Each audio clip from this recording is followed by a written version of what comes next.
I'll go ahead and start, yeah. Aloha. Thank you.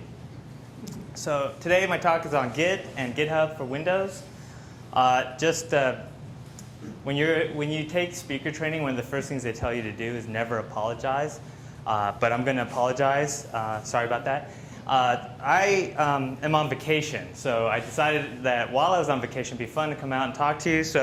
And then I decided at the last second I want to change up the way I give the talk. So I have a few demos here that I've never done before. I think they'll work, but if they don't, I hope you'll be lenient with me. But I think I have plenty of demos that will work, and it'll be fun. So let me tell you a little bit about me. As Kyle mentioned, my name is Phil Haack. I'm very lucky to have a name like that in this industry.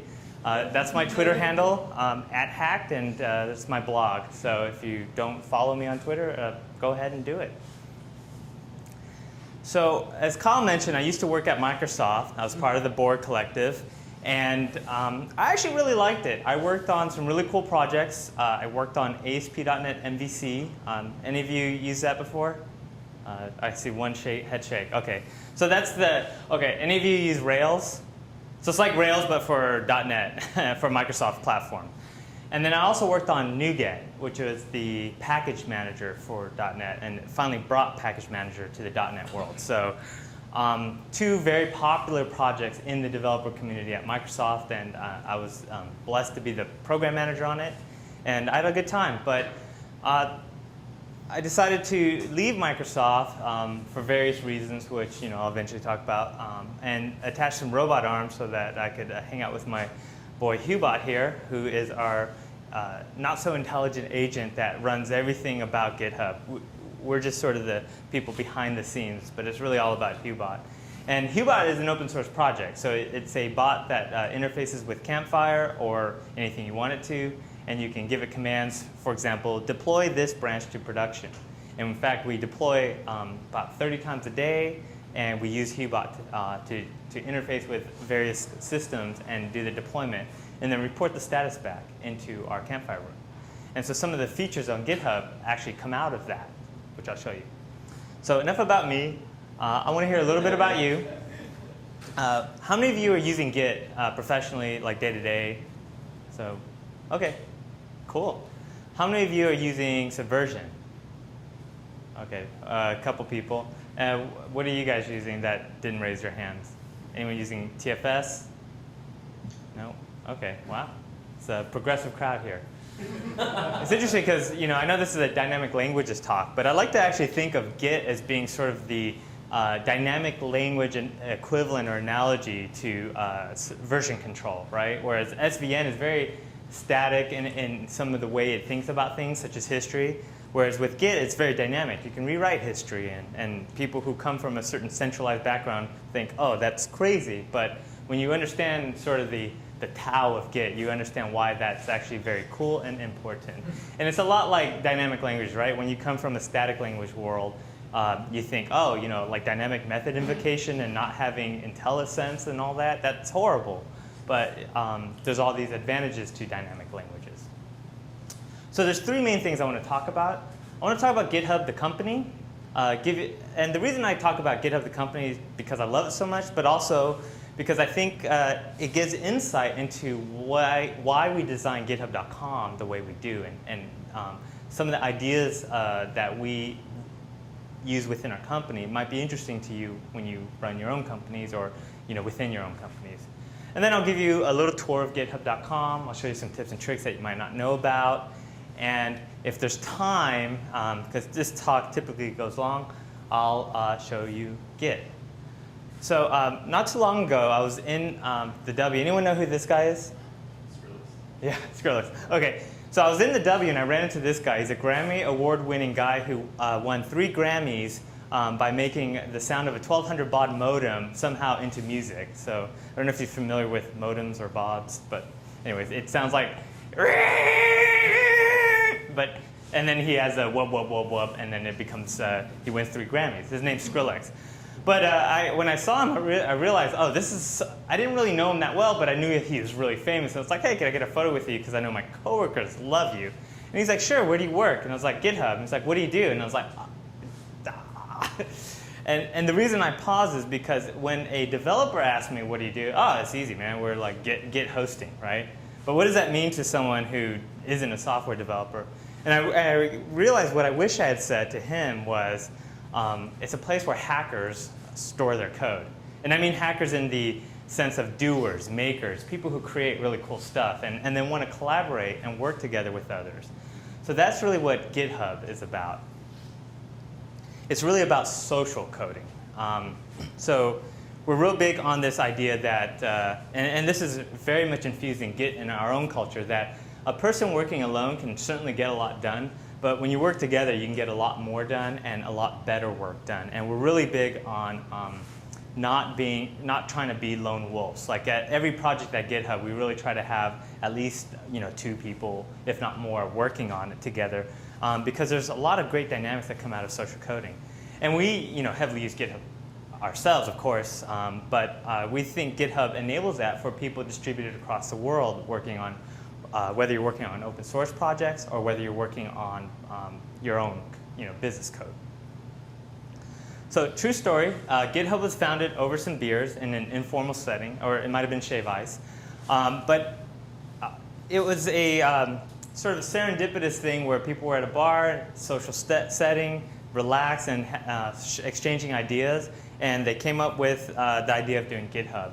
It wasn't in a corporate boardroom where we were told, hey, go, 50 ideas and I want them now, right? We really think that that sort of setting is really great for coming up with new ideas, and that's why we host drink ups. So if you hadn't heard, after this talk around 8:30, we're going to head over to I forgot the name of the bar. But GitHub's going to buy you guys drinks. Kanpai. What? Kanpai. Kanpai, yeah, which is Japanese for bottoms up or like cheers. Yeah. So we're going to go and have some drinks, and then maybe we'll start the next GitHub, right?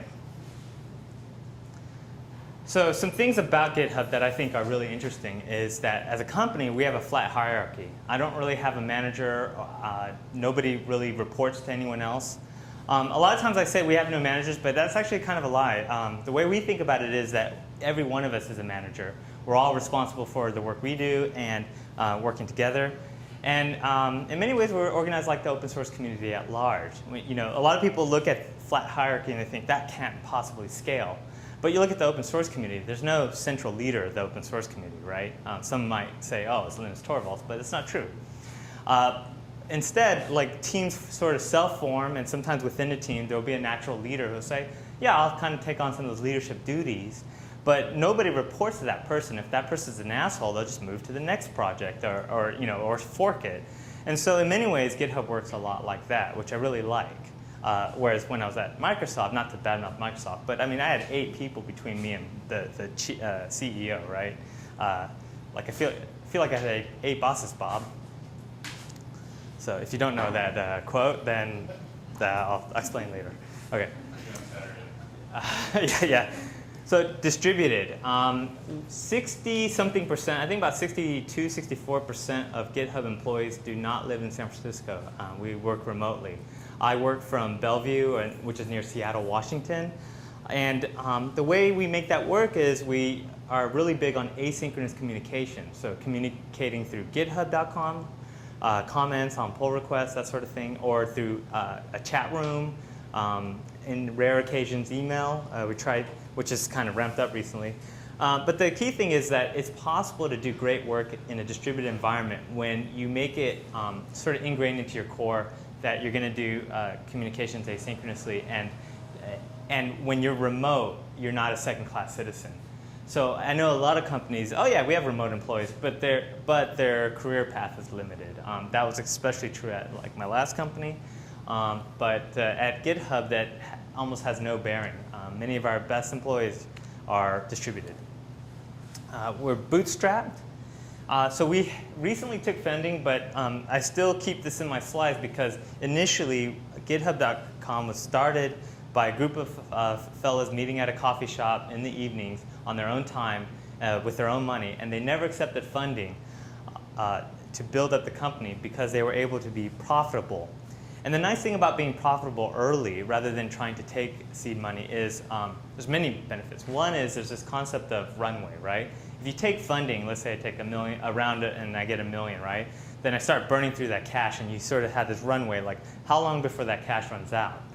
When you're profitable, your runway is infinite, right? Because it won't run out. The other benefit is that when you're profitable from the beginning and don't take funding, and you maintain control, you get to call the shots. And so by the time we decided to take funding, which was just recently, GitHub had been around for 4 years, insanely profitable, and we were able to dictate our own terms to the VCs, saying, we're interested, but if we don't like what you have to offer, we don't need your money. We're just interested to see what we can get, and if we can get a great deal, then maybe it'll help us accelerate our growth a little bit. That's a good position to be in, not in a position where you give over too much of your company and you didn't really read the fine print, and then suddenly you as the CEO get kicked out of your own company that you've poured your blood, sweat, and tears. Many stories like that in Silicon Valley, and it's really sad. So how do we work? We're really big on this concept of optimizing for happiness. So these are my kids, and as you can see, they're very happy. The main reason is, well, we are building a company that we want to work at, but also we think we get the best work out of people when they're happy. And things that get in the way of being happy are things like meetings. I swear, I used to spend half my week in meetings at other companies. We have no meetings. We think they're wasteful. We think they don't really serve a purpose. So we just got rid of them. Said, let's not have meetings. Technically, once in a while we might have a meeting, every week we have sort of a gathering, but it's not a meeting in the traditional sense of the word. As I mentioned earlier, async communication is really big. We don't have set work hours. This idea of this 9-to-5 work day really comes from the old, manual labor idea of, well, we need everybody in the factory at the same time to get this work done. But if we're all developers here or designers, we're not in that sort of manual work field, right? We're in a creative industry. And I don't know about you, but my creativity doesn't ebb and flow to the 9-to-5 clock, right? Sometimes I have my best ideas at 2 a.m. and I just want to work on them then. Sometimes I want to take a nap at 12. So we feel like, and this is part of optimizing for happiness. If you treat all your employees like adults and assume that they are in it together and want to do great work, you don't need to tell them when to work. They're going to work. They're going to work plenty on their own time. And this is really great for me as a parent because it makes it a lot easier for me to accommodate my kids' schedules.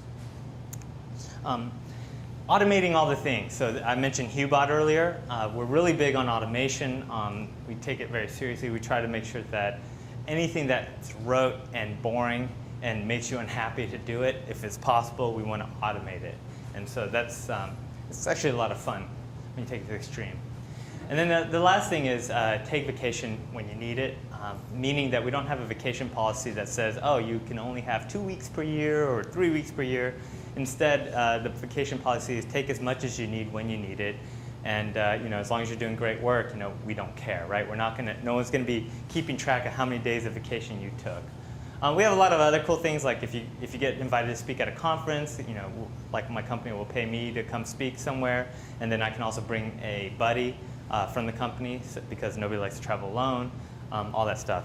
And when I show this to people, especially people in very traditional, 9-to-5 corporate environments, they say, this can't possibly work. This is impossible. Much like this infinitely poured glass. People at GitHub really like bourbon and scotch, by the way. So, but it has worked. That's the thing. It does work.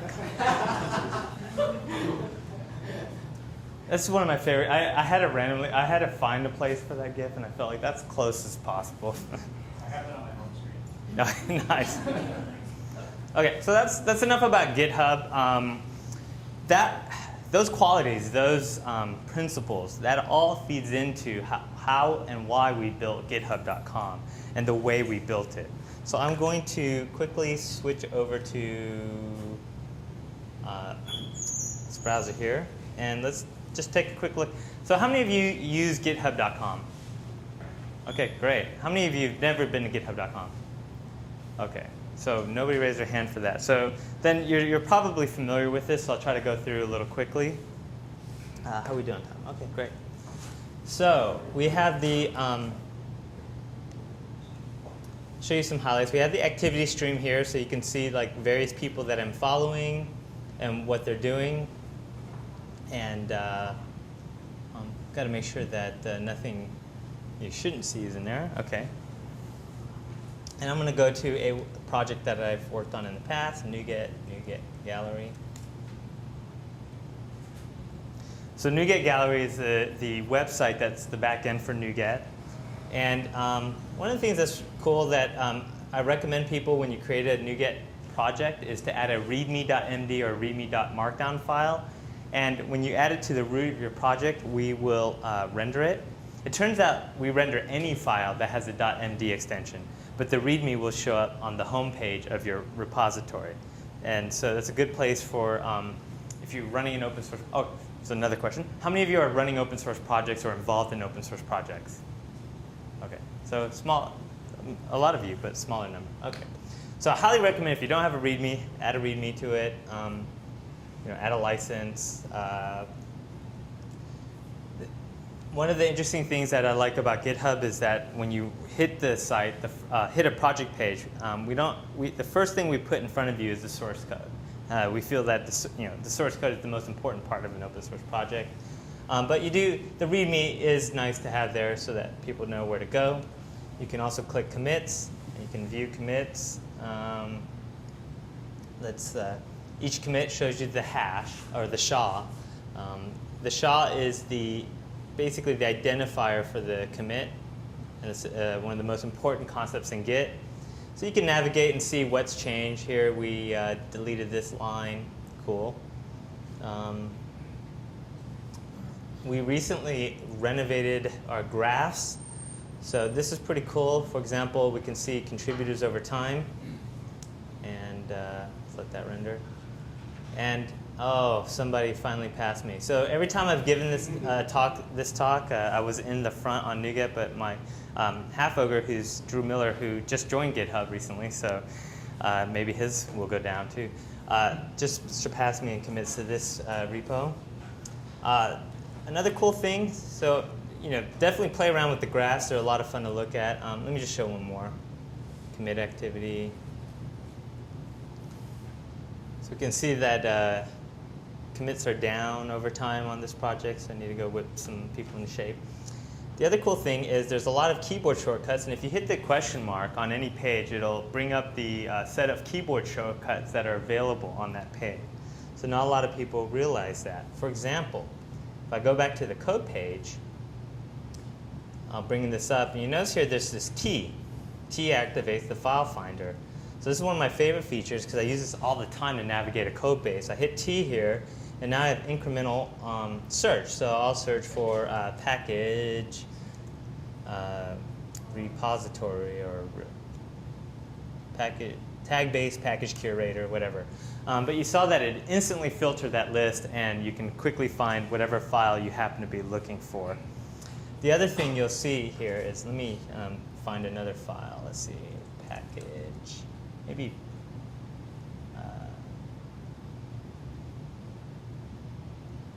package controller is probably a good one.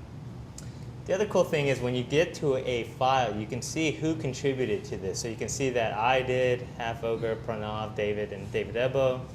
You can hit blame. And I use this all the time because I like to point fingers at others. And then when you find that it's your own name, that's the reason for the bug, it's kind of humbling. But you can see who made whatever changes are in that file. How long has blame been there for? What? How long has blame been there for? It's been a good while. Yeah, I use it all the time. I mean, you can also do it from the command line, right? But it's funny because sometimes I find it's just faster to go to the website to browse code if I know it's already been pushed up there. And then you can click on a name. Oh, whoops. Let's see the profile. Let's see. Click on that. Click on the commit, navigate to the name, find out what else this person has done, his repositories. This looks like, oh yeah, this is a profile page, okay. one cool thing that we blogged about recently is for people who work for GitHub, we had this really cool thing. If I hit the backtick, we get this bar up there that shows like performance information and all that stuff. So I don't know. I hope we make that the way we did that open source. If you're a .NET programmer, and I think he's making it for Rails, there's something called Mini Profiler that can give you this kind of information. But it's kind of sweet. So that we call that staff mode. So I can switch to staff mode. You should build it into your sites. Now I want to show you that every talk I give, including this one, I put as a repo. So like when I was showing the slides and all transitioning, it's actually using a library called Impress.js. So it's all JavaScript, CSS, and HTML. So you can go here and you can see, for example, I'm going to demo-notes. So there's my Hawaii GitHub demo notes. I can also, let me find the index.html. So there's my root index.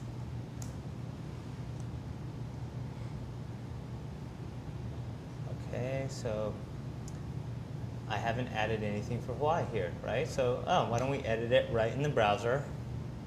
Oh, snap! Why don't we edit it right in the browser? Now that is not my fault. That should just work. Okay, here we go. I don't know what happened. I don't know what happened there, but one of the nice things, and I really wish we had a way to add files, but for a lot of people, you just want to do a quick edit. Like if you want to edit your README, you can edit your README right in the browser here. So I'm going to copy this and paste it, and then we'll fix that up. And you notice I get syntax highlighting, and so I think I have this called Hawaii. Didn't get Windows, Honolulu, and let's say how many attended? There's probably like 19. Okay, thanks. Or 20. We'll call it 20. And then now I can say add Hawaii entry, and I hit commit. And so now that actually created a commit in my Git repository. If I go to commits, you can see that the last entry here says add Hawaii entry, and there's my change. That's you guys, right? Now, here's a cool thing. When you create a repository, you can go to the admin for your repository. And if you're running an open source project, I highly recommend you do this. And we have this really cool thing called GitHub Pages. So when you create, typically, people give your github.com/my username/ my repo name. But you can go in here and you can click this automatic page creator, and it will, there's like my template. I don't actually want to, let me go to another repo because I don't want to screw up my one that's actually useful. This has been changed recently, right? Yeah, this has been changed recently. So, here's a good repo, test2. So a lot of test repos, right? So go to admin. We're going to click automatic page generator, and then this is all marked down, so I can go and I can change this all up to say something interesting, put my Google Analytics ID, and then continue to layouts. And then our designers have created all these really cool looking, tactile, it just feels right. So I click that, and you get a preview down here with your content, and then I hit publish. And now, if I go to hacked.github.com/test2, I can see my nice-looking landing page for my repo. So rather than pointing to the GitHub-looking repo page, I can point to that. And so I do this myself for my talks. In fact, you can also add a CNAME entry into your repo, talks.github. Oh, shoot, not that. Talks.hacked.com. So I added a CNAME so I could have my own vanity domain name pointed to my repo page that it was created for me. So here's every talk, and you notice here that the one for Hawaii is, I know why this is not there. So I actually made the change on the wrong branch, and we can fix that later.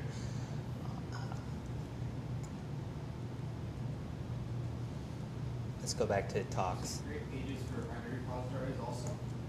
Yes, you can. In fact, talks is a private. So here's the interesting thing. Talks is a private repo. So when you create a pages for a private repo, the pages part is public. So notice this repo is private. The main reason I made it private is I just didn't want people looking at my stuff while I was making the next talk. But I do eventually want to make this public. But the talks.hack.com is public. And the way that works is there's this special branch called gh-branches. And gh-branches is sort of a disconnected branch that hosts your file. So you could have your HTML in that has a different history than your main master branch. In my case, I do everything in master, which is hidden, and then I push it over to merge it into GH pages, and that's when it actually shows up on the front end. Okay. Now, a demo I like to show people who a lot of people still use Subversion, and I like to tell people that I think GitHub.com is probably the best Subversion host around. So as a quick demo, even though most of you are already probably convinced of Git's superiority, I'm going to show it to you anyways, just because I think it's so cool. So let's do this. So if you go to the HTTPS and copy that URL, and then I'm using Tortoise SVN, but you could be using whatever you want, whatever SVN client you want. And I'm going to, can you guys see that okay? So create repository here. Oh no, that's not what I want to do. Oh, Svn Check Out. So I'm going to Svn Check Out. I just put the GitHub URL in there and hit OK. Oh, their UI is kind of, oh, it's, yeah. Ah, shoot.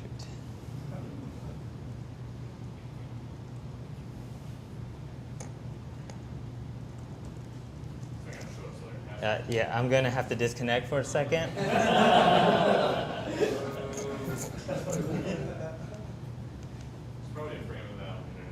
Yeah, I don't know why one password on Windows shows the password, whereas the other one hides it and gives you a button that you can click to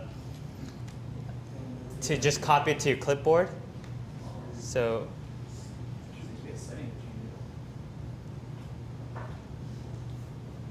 Okay, so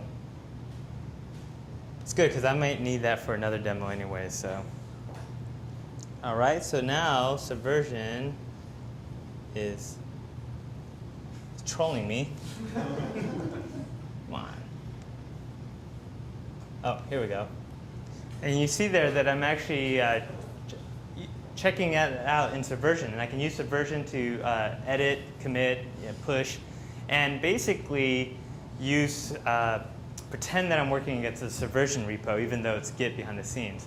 So this is kind of great, if you have coworkers who don't want you to use GitHub because they don't want to learn Git and they really love Subversion. You can say, okay, well you keep using Subversion. The rest of us are going to use something more sane. All right. So I think okay, so that was my Subversion demo. So of course I still think Git is still better. And the reason why is, first of all, it's local, right? When you clone a repo, everything, the entire history is local, whereas with Subversion or CVS, only a part of the files that you're working on are local. And that's really important because a lot of people use GitHub.com as if it's a Subversion, they keep pushing every single change. But the nice thing is if GitHub.com goes down, and recently we had a short outage, you still have the entire repo local. You can still work on it. You can even send pull requests using the email feature of Git to each other and work around the fact that your central server's down. That's the whole point of using a distributed version control. We'd like to keep GitHub.com all the time, so you don't have to worry about that, but it is nice to know. It's fast. Because it's local, every operation you do is done locally until you're ready to push it to the server. Whereas with Subversion, almost every operation has to do this round trip, and if you're on a slow connection, like my hotel room in Hawaii, it would be kind of painful. And Git.exe is really small. Branching is fast. I was talking to Kyle about this. Like I hear from a lot of people who come from a Subversion background or TFS or Visual Source Set background. They're like, oh, branching is bad. I don't use branching. I don't need branching. I don't care about branching. And it's like, well, the reason why you hate branching is because branching has been like poking yourself in an eye every time you want to do it with those other systems. But when you actually use a system where it's really nice and easy and quick, and like branching is fine, but the real important part is being able to merge that change back in. And that's the thing that Git makes easy. Branching is cheap, it's really fast. Even when I'm working on a project by myself, I branch for every single feature that I'm working on. Because I often switch between features midstream, and I don't want to have to make sure all the code works together, right? And I mentioned it's distributed. So I'm going to talk about Git a little bit, but I'm going to show you something that I've been working on related to that. So since most of you have used Git, how many of you use GitHub for Windows? Anyone? OK, good. Now, I'll show, rather than do a Git tutorial, since most of you already know Git, I'll talk a little bit more about GitHub for Windows. You notice here that I have this clone in Windows button here. If I was on a Mac, it would say clone in Mac. If I was on Linux, it'd say use the fucking command line. So, no, eventually I would like to a GUI client for Linux, but I just don't. For now, that's all you got.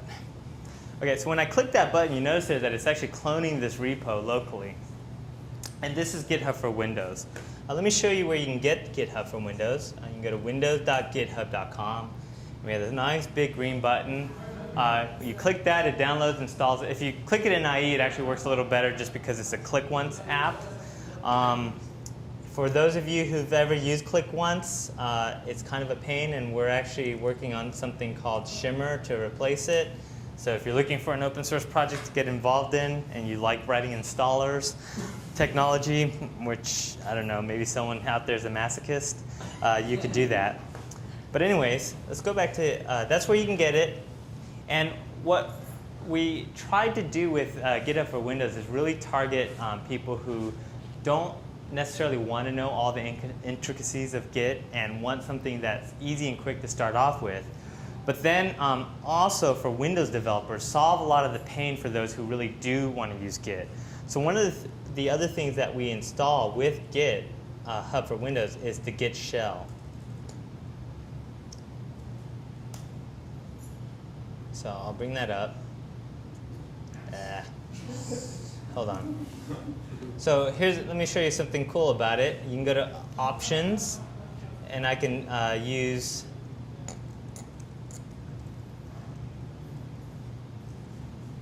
if you're not using Console 2, I highly recommend it. So I'm going to use Console 2. And now when I open the Git shell,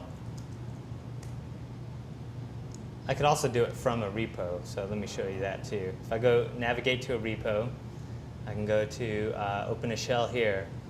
And so this is opening Console 2 with PowerShell to my repo. And one of the cool things that we did with GitHub for Windows is we included something called PoshGit. So PoshGit is a PowerShell module that adds all these really cool extensions to Git when you're in PowerShell. So for example, the fact that it says master there tells you what your current branch is.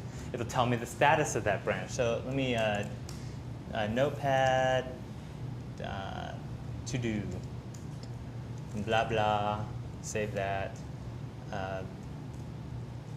Clear my screen. And you notice here that now it's telling me that there's no additions, there's one change, and there's no subtractions. I can git reset. Oh. And notice I can tab through the commands because I've forgotten them and I don't remember every single one. Git reset head, dash dash. Doesn't do, oh, it doesn't do that one, but hard. Doesn't do it all. Git branch, or sorry, Git checkout. See, I can't type, so I should just be like typing CH and then hit tab, right? Oh, cherry pick. Git checkout, and then I don't know, what branches do I have? Tab, tab, tab, tab, tab, tab, tab, tab, tab. So it can show me all the branches I have. So even if you don't want to use the GUI, like if you install it, we set this up for you and we keep it up to date. We have silent background updates, so we'll keep PoshGit up to date along with GitHub for Windows. We set up some sane defaults for git config and some other things. So one of the other things we do is, let me just create a new, let me show you creating a new repo. Is PoshGit a native PowerShell module? Like, was it written in .NET? It's written in PowerShell, I think, mostly, yeah. So it itself is written in PowerShell. Well, no, it's C# as well because it uses libgit 2#. Is there anything similar, like a Vim plugin or anything you know of? Vim plugin. There's, yeah, I mean, yeah. Yeah, I think, yeah, so like. The Git source has like a bash completions file and one for the prompt too. Okay, so. Like really should be using that. Yeah. Yeah, let's start that holy war. Okay. Using PowerShell. Come on, guys. Yeah. So we're fans of PowerShell for we figure Windows developers it's definitely better than using command, right? So okay, so one of the things here is you can see here my list of organizations I'm a member of, and also like any repos I've cloned locally. If you have a repo on your file system, you can just drag it in here, which is another way to add it. So for example, my code hacks, you see I just drag it in there, now I can manage it. I can look at its history and kind of navigate it. I can sync with, so sync is sort of our abstraction over git pull -- rebase. If you're not familiar with that, that's basically take all the changes from the server and take my local changes and replay them on top. So as if like I'd made these changes after those changes on the server. And that keeps a nice linear history when you're working locally. And then sync pushes all your changes up to the server. So I can go to talks. Let's create a branch here. I don't know what all these other branches are. I don't remember creating these. So this is, oh wait. Oh, I cloned the wrong repo. Yeah, let's not do that.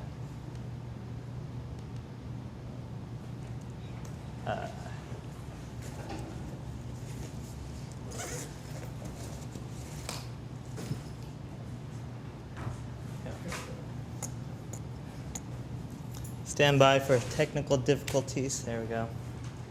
Thanks. And that concludes my talk. All right. So where was I? Oh, okay. Cloning Windows. All right.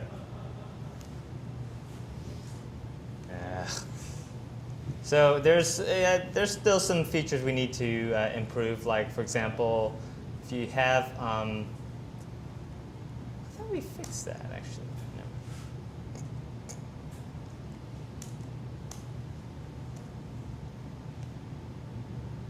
Oh, well, no. You know what I can do is I can go to Hacked. I can type in here talks, and then instead of clicking clone, which tries to clone it to the default location, oops, I can right-click. Right-clicking on a Mac is kind of a pain. Okay, and then I can click clone to, and then I'll just give it a different name, talks to. Oh, sorry, it needs a parent directory. Okay. God damn it. I realize clone 2 doesn't do what I think it does. So I'll just move it up to cdevexp. All right. So that's going to clone it to, so you select the parent directory and then it'll clone it into that directory, but it always wants to use the repo name as the folder. And that's sort of a GitHub for Windows thing.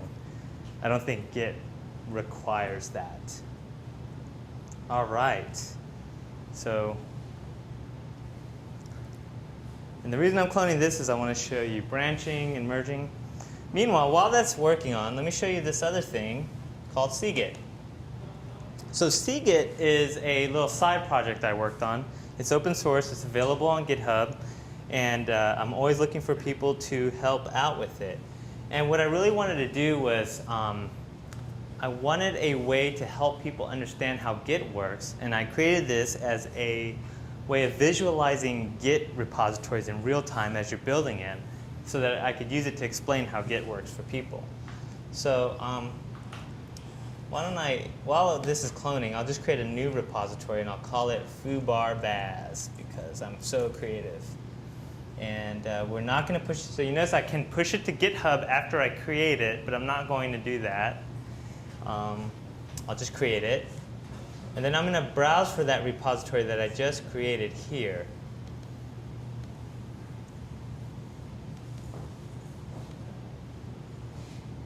Okay.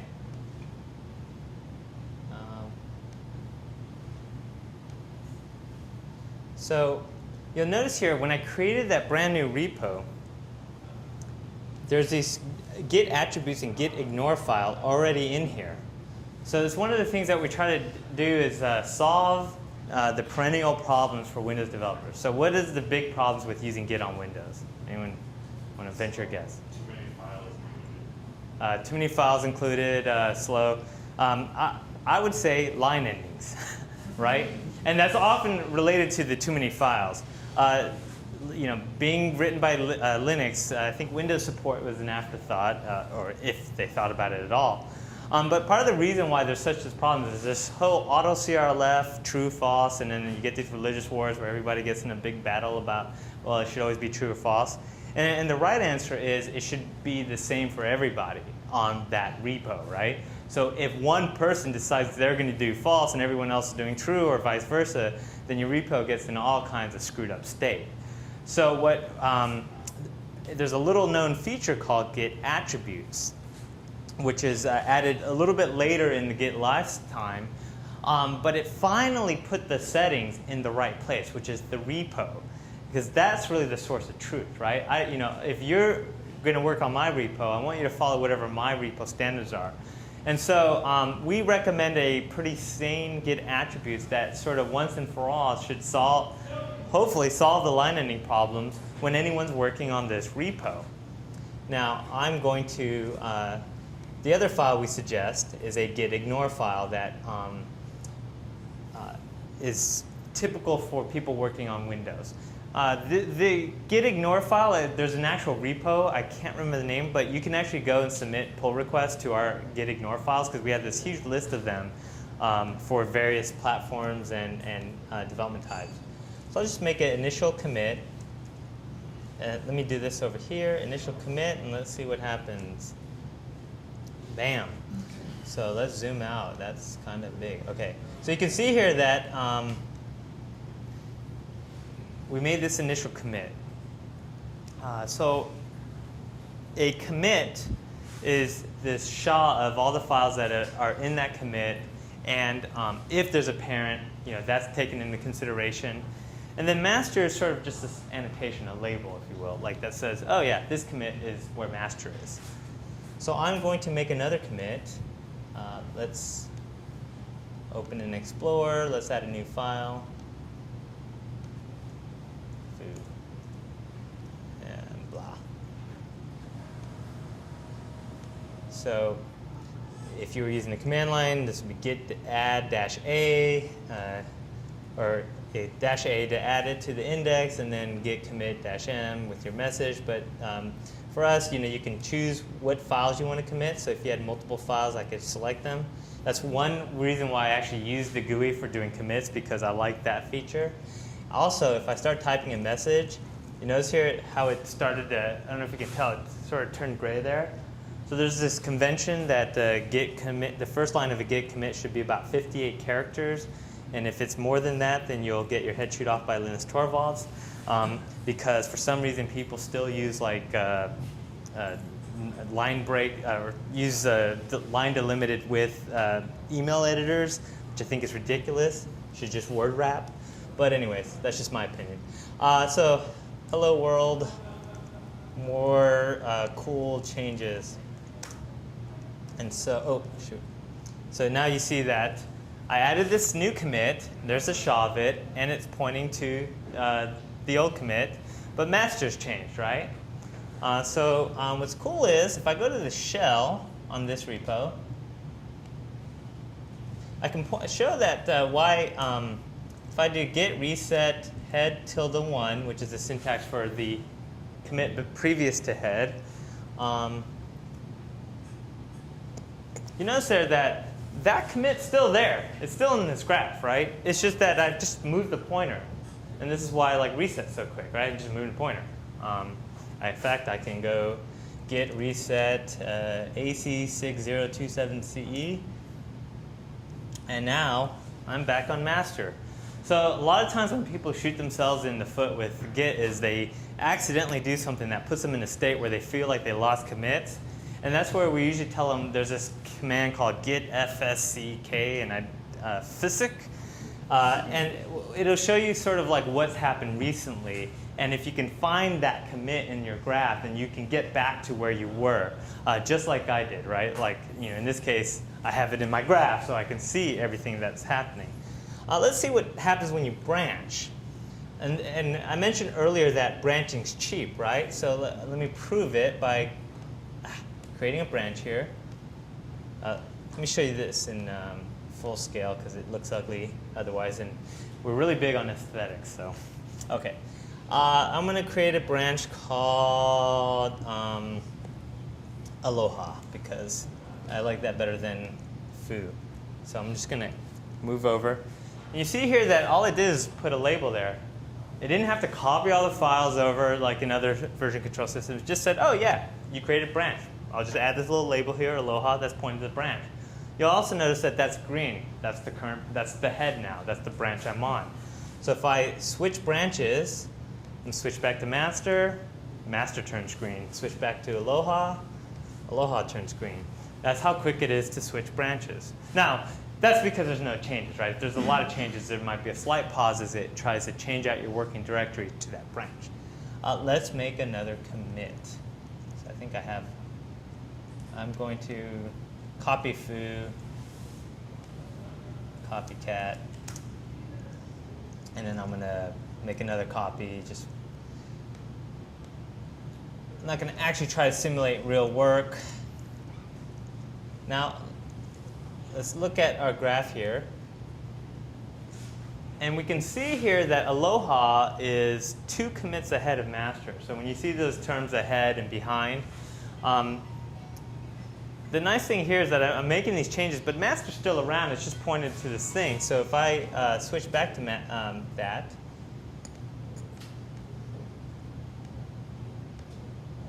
we can see that in GitHub for Windows, it just shows the 2 commits that are reachable by master. So the way I often describe a branch is sort of this label pointing to a commit and all of the commits that are reachable by that. So let's create a new branch from master called Mahalo. And then I'm going to go back in here and let's create a different file.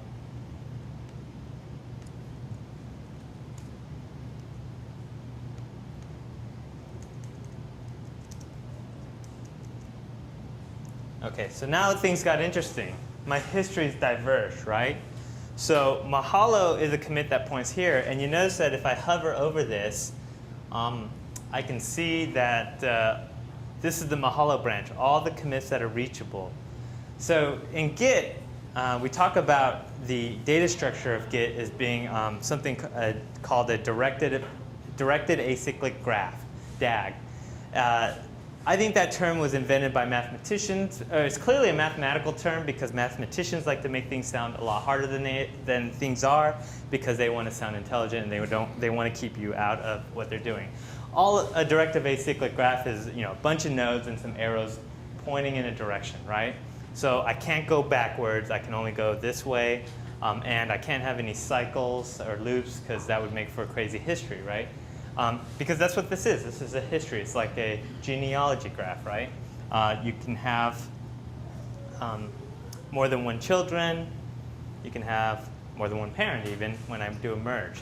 So at this point, let's do a merge. Let's merge these two branches. So I'll go in GitHub for Windows. The way you do that is, Mahalo, manage. So I'm going to merge Aloha into master. You see that at the bottom there? Here, let me just. I'll scroll it up. So I just dragged Aloha and master down there, and I said merge. And then we should see that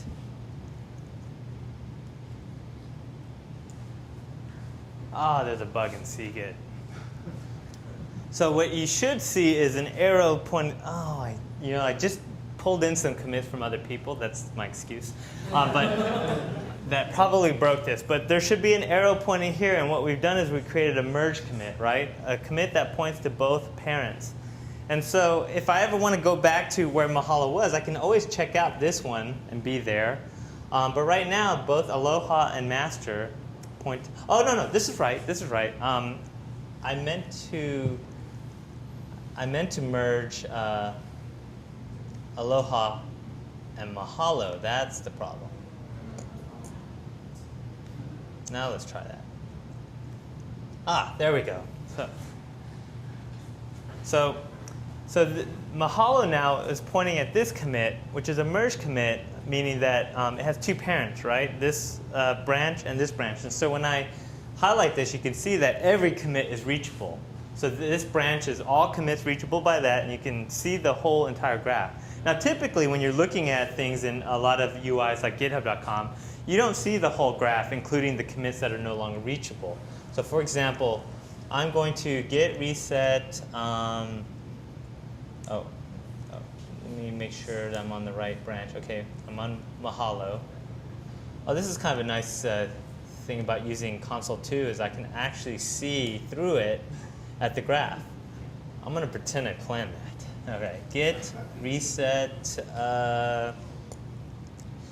Let's go 9B0AE3FO --hard. So once again, this commit now is a stranded commit, and I don't have a merge commit. And eventually, if I don't reset to that and just start doing other commits, that commit will eventually get collected, garbage collected. It'll eventually go away.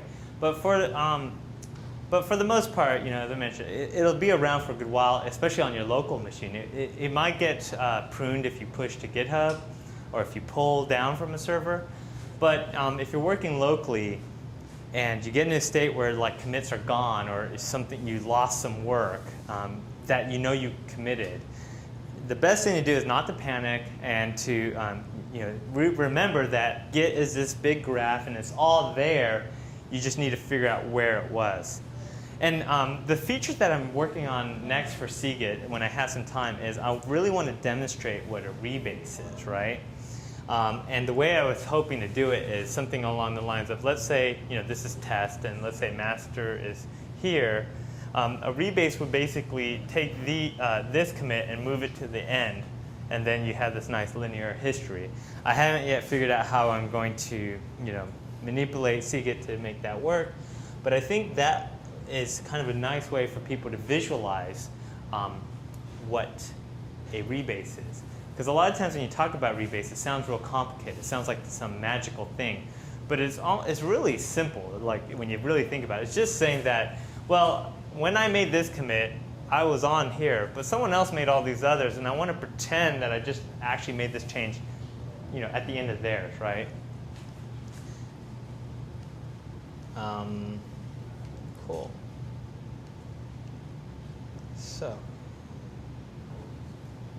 OK. So let's go back to. This was Seagate only on Windows right now?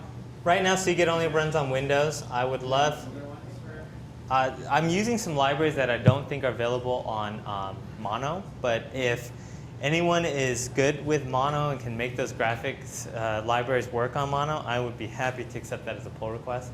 But I would love to make it work on Mono. I just haven't had any time. Okay, so we're back at talks. Let me create a new branch, demo branch. I'm going to open an Explorer, make some, adding some stuffs. Just descriptive commit message, because I highly recommend always having descriptive commit message. I can hit publish, and that's going to push that branch to the server. And when I go back to github.com, I'm going to refresh this page. This is something that's relatively new here. You notice here, right here, it shows your recently pushed branches. We realize that a very common thing to do after you push a branch to the server is you're going to send a pull request. GitHub, itself relies heavily on pull requests, which is something I really love about GitHub. It's one of the things that really drew me to it. So I'm going to go ahead and click on that pull request. And you notice here that since this branch only has one commit, we already pre-populated the pull request message. But you can say, hey, take a look at this and tell me what you think, right? So there's two ways to think about pull requests, and we kind of use them in both ways. One is, here's a bunch of changes and I'm done and I want you to pull it into your project. Or here's a bunch of changes and I want you to tell me what you think and let's iterate on this. So you can see here that a couple things. I can see the commits. I can see the files that have changed. I can go in here and say WTF and comment on this. And when I go back to the discussion, I can see that list of comments. But here's a cool thing. If I go in and let's make another commit. Open. I already have an Explorer. More changes. And then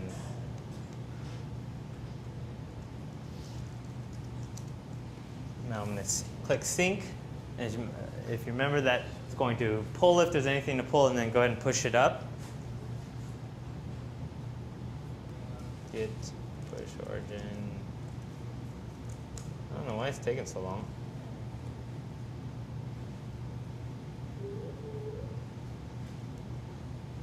Okay, so I just did it in command line. Yeah, that's embarrassing. All right, let's see. So now you notice here that both commits are there, so I can see both commits. I can see, all the changes that have been made. My comment is still there. What's really cool is, let's go to master. And let's look at these, let's remember this hash here.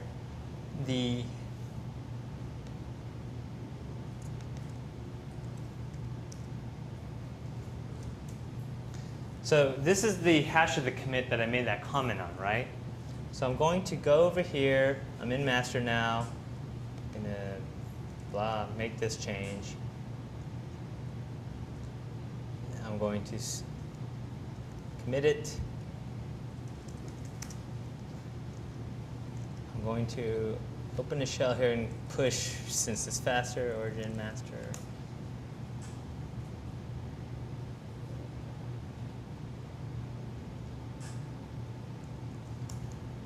Okay. I'm going to switch back. There's a method to this madness. Oh, wait. Let me just do this through here. Git Rebase master. That's not going to work. You know what? Let me just do a rebase -I head ~2. So if you're not familiar with this, this is an interactive rebase that you can do, -I. And so I can go in here and I can edit these commits. And go ahead and close that. So now it's rewinding it and playing each commit over again. So I can just do git commit -- amend, more descriptive commit message, and then a git rebase -- continue. Now I have an alias for that I recommend you try. Like I use git RBC, but now git commit -- amend, even more changes. Git RBC.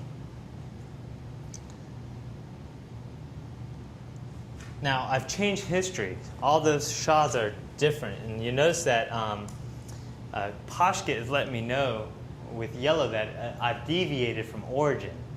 So it knows that that I've done that. So when I need to push origin demo branch, this is going to fail, right? Because I've changed history and it doesn't have the same base. So I can do this. Now this is a very bad idea to ever do a forced push when you change history if you're pushing to something public, right? If other people have forked this branch, you've just screwed them all. So I don't recommend doing this. Now, if it's your own branch and you're the only one working on it, by all means, go ahead. But realize that by doing a forced push, you could be losing information, right? So generally a bad idea. The reason I'm doing it is I want to show you something that I thought was really cool when I realized this is I just did a forced push on a branch that rewrote history. Let's look at those commits on that branch, right? Demo branch. Commits. So remember that SHA was 01A, but now it's like 651 or 962, those were the two, right? So that SHA has changed, but if I go to the pull request and then I go to look at the commits and the file changes, you notice my comment is still there. It figured it out. There's some pretty decent heuristics there that above and beyond like associating that comment with a file and a commit, we're associating it with the actual change that happened, and then we try to match that back up, even if you rebase and change the commit history. So when I learned that worked, I was pretty stoked. Okay. So. Although I guess it seems like the pull request did not change. Wait, so you only changed the commit messages, not the. But changing a commit is the message, the file's in the commit, and its parents. So just changing the commit message is enough to change the SHA of the commit. And if you saw, but yeah, if I change the file, I could change the file too. Probably should have. The way to break it is if you change it, if I change that line, then this comment becomes a stranded comment, and then it would just show up in the discussion tab and not in the code tab. So there's you can break it, but for the most part, for the most changes that people do, it works pretty well. Okay. I guess Yeah. that's confusing, because you didn't actually change the file. Like that file. Just Yeah. Next time I'll change the file because I think that would make it more interesting. Thank you. Okay, so running a little low on time, but I have one more main demo, which is one thing that we're real big on now that we're really trying to enhance and build out even more is the API.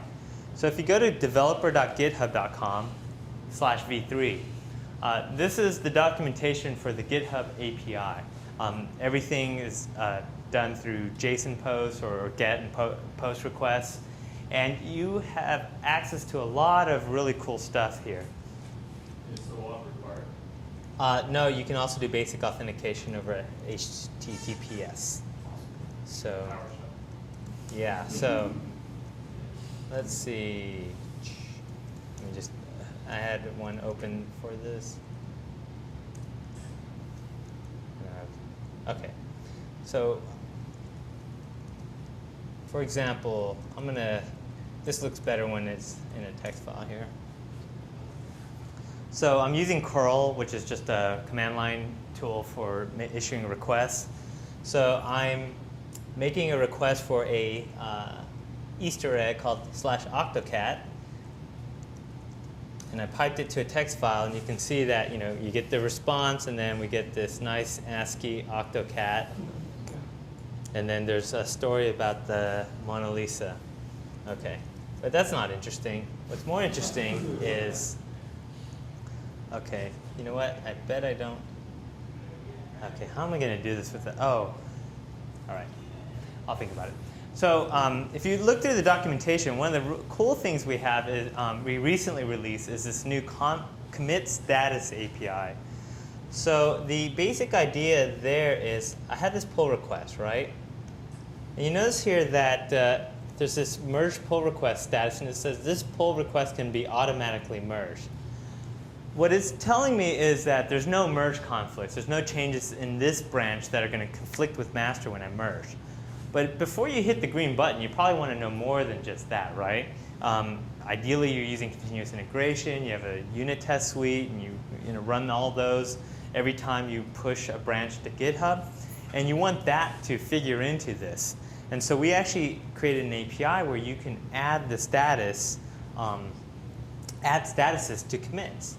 So this is the demo I've never tried before. So let's see what happens here. So I think this is the one I want. Oh, no, not me. This one. I'm going to take that SHA. And based on, I was just looking at the documentation, and this is the syntax. You have 3 parameters. 2 of them are optional. So state is failure or success, and then a couple others. There's a status URL, which would be like the URL to your continuous integration server status. So you might want to include that. I'm omitting that. And then a description about the status. So when I do this, it's going to ask me for my user. Oh, shoot. I forgot to. Yeah, that was great. You can see I'm not. I meant to change that, but. Are you? Wait. Why did it think?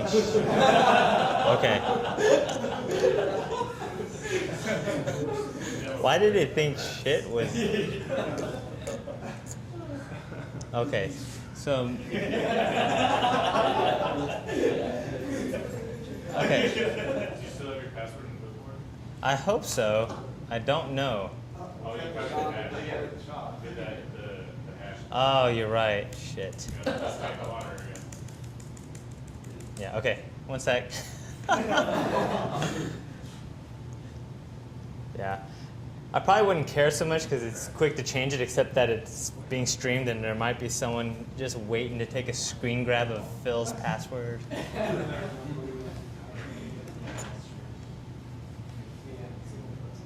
Okay.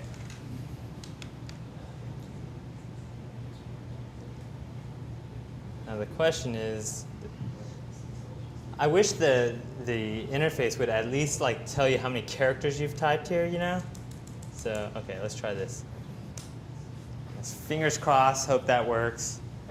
Why does it think the host? Okay, curl-i, -u, hack, -d. That should be the body of the request. Looks like I quoted that correctly, right?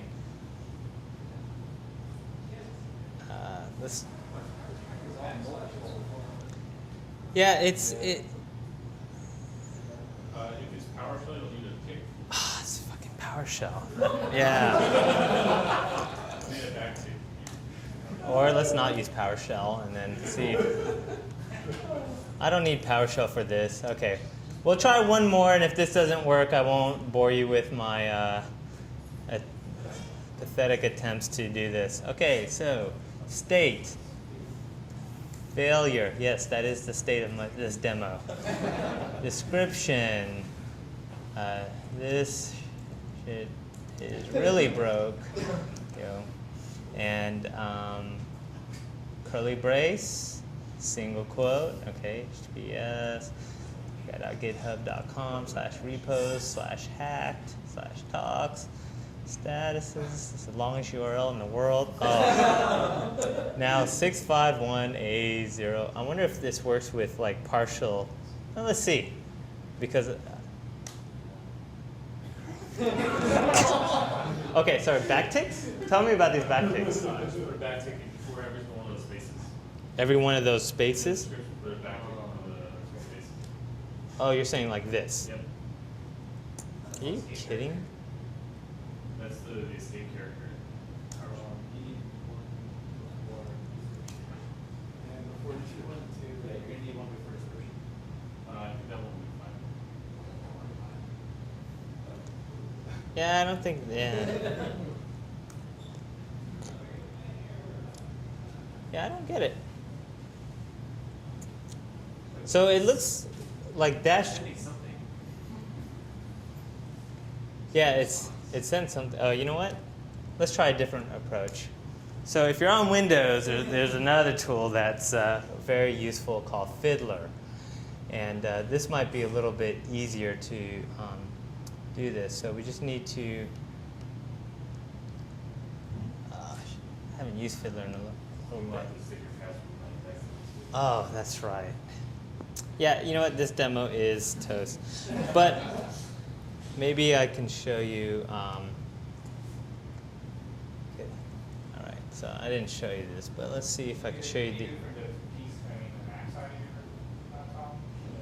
Oh, you mean just? Yeah, I just don't want to have to type all that in. Let's see.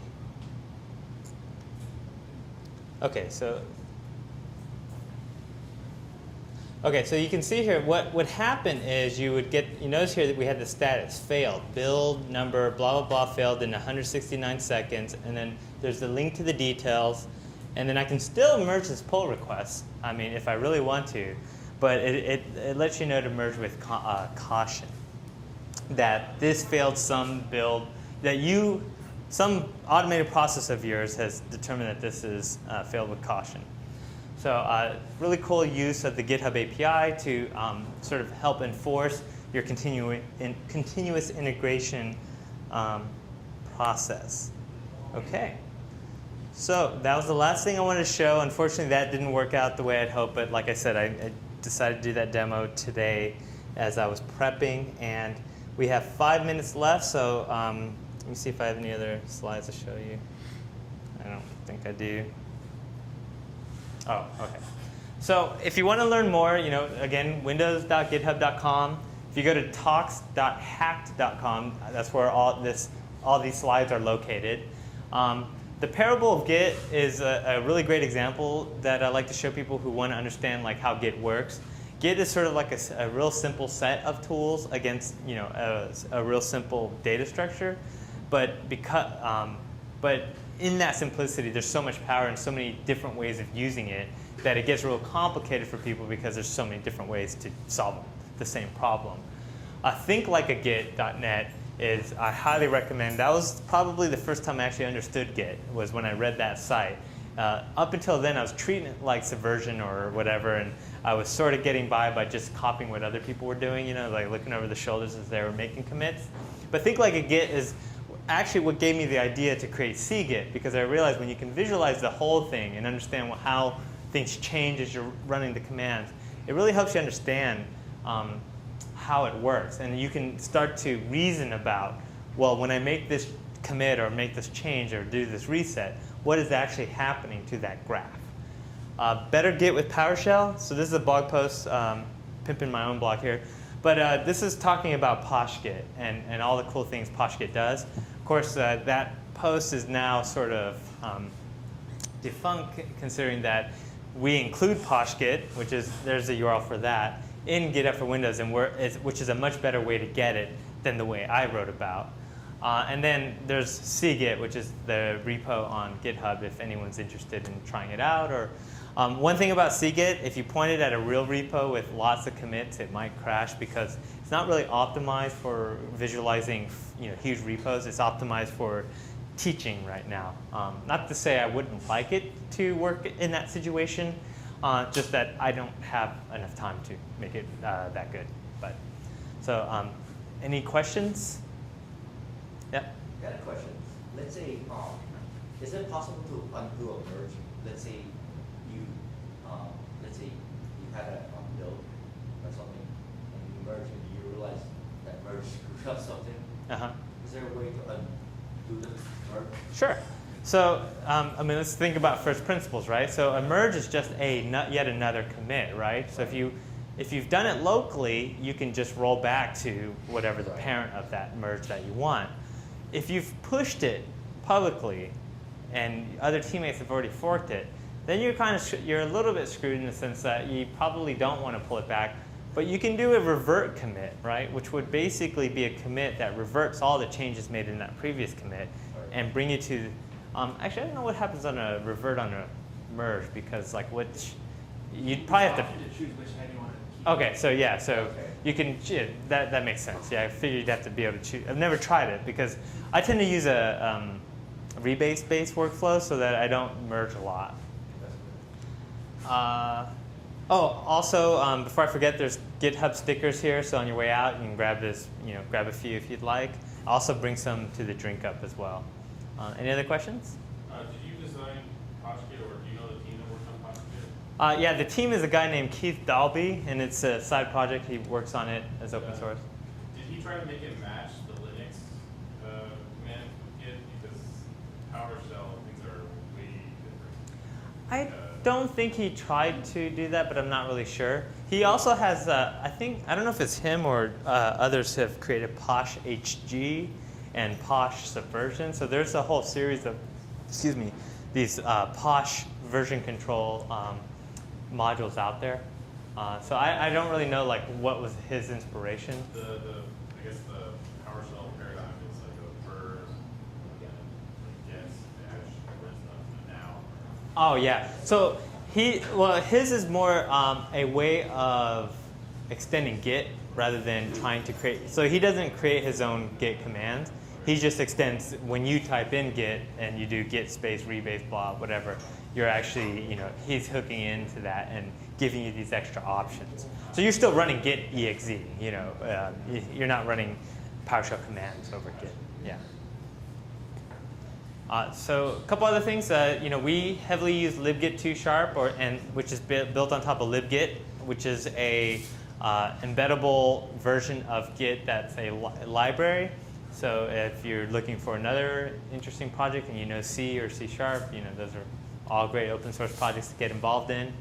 If you have any questions for me later, feel free after I finish up here, you can ask me. And if you have questions that are more sensitive, wait till I'm fully drunk at the drink up, and then you'll get a better response then. All right, thank you very much. So